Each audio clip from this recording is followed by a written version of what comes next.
chers amis, bonjour à toute la Côte d'Ivoire. Yami Atoublé, président de la Ligue panafricaine pour l'éveil des consciences. Aujourd'hui, nous commençons cette vidéo avec une grande joie. Une joie parce que après 8 ans de tension, 8 ans de haine, les Ivoiriens ont retrouvé un peu de joie.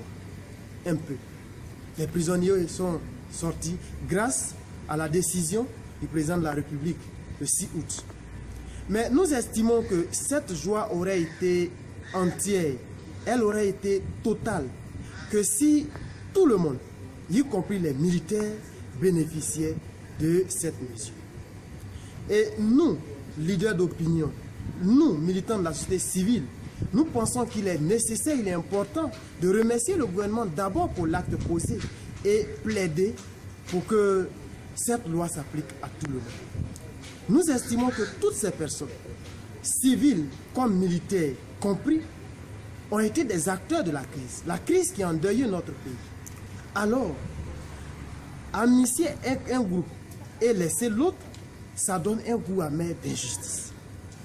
On peut leur reprocher ce qu'on veut, mais nous pensons que de la même manière, on dit les civils peuvent bénéficier de l'amnistie. Ça veut dire qu'on efface totalement les crimes pour lesquels ils étaient poursuivis. Il faut en faire autant pour les militaires. Parce que dans une crise, on ne peut pas dissocier les militaires et les civils. C'est ensemble qu'ils mènent la crise. C'est ensemble qu'ils sont les acteurs de la crise. Donc nous plaidons. Nous plaidons pour que cette loi s'applique à tout le monde. Nous demandons la clémence du gouvernement pour que cette loi s'applique véritablement à tout le monde. Pour que, enfin, tous les Ivoiriens se retrouvent et qu'on se parle. Et que, à la fin de nos échanges, nous puissions établir les bases d'une nouvelle société. Une société réconciliée avec elle-même. Une société réconciliée avec ses fils, avec ses enfants. C'est de cette façon-là, c'est de cette façon qu'on va pouvoir redonner à la Côte d'Ivoire toute sa grandeur. Voyez-vous, la Côte d'Ivoire a connu un moment de développement, un moment de croissance. Mais le pays était un exemple dans le monde parce que c'était aussi un pays qui était exemple de stabilité, de paix. Mais est-ce qu'aujourd'hui on retrouve ça? Voyez-vous ce que la politique a fait? On a réussi à diviser les Ivoiriens en clans. On a réussi à lier les uns contre les autres. On a réussi à lier les ethnies contre les ethnies, les religions contre les religions. Il est temps de mettre par la terre. Il est temps de réfléchir à l'avenir de la Côte d'Ivoire. Qu'est-ce qu'on veut donner en héritage? Qu'est-ce qu'on veut léguer à nos enfants, à nos petits-enfants? C'est la question qu'on doit se poser.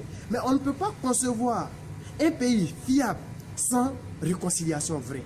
Mais cette réconciliation vraie passe aussi par la libération totale de tous les acteurs de la vie politique qui sont emprisonnés. Quelqu'un viendra me demander, qu'est-ce que tu fais de la justice?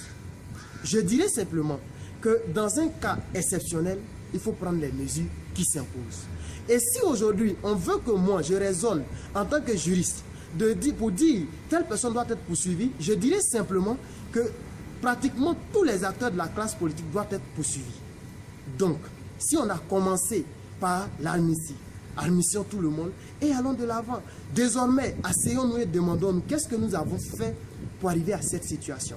Et chacun va tirer les leçons qui s'imposent pour que plus jamais, je dis plus jamais, aucun Ivoirien ne meure pour la politique. Pour que plus jamais le sang ne salisse notre terre. C'est de cette façon aussi qu'on va encourager les Ivoiriens à participer à la politique, à la vie politique, à participer aux élections. Parce que si je ne suis pas sûr, qu'en sortant pour voter, je suis en sécurité, mais je vais préférer rester à la maison. Et dans ces conditions, notre démocratie va en souffrir. C'est pourquoi la Ligue panafricaine pour l'éveil des consciences et désirs de paix et d'avenir unissent leurs voix pour demander au gouvernement de continuer dans cette lancée, de libérer tous les prisonniers. Et en même temps, nous invitons la population à participer massivement aux élections à venir pour que notre voix compte enfin dans le jeu politique, dans le jeu démocratique. Partagez la vidéo. On va se retrouver le mardi prochain pour continuer les échanges. D'ici là, portez-vous bien.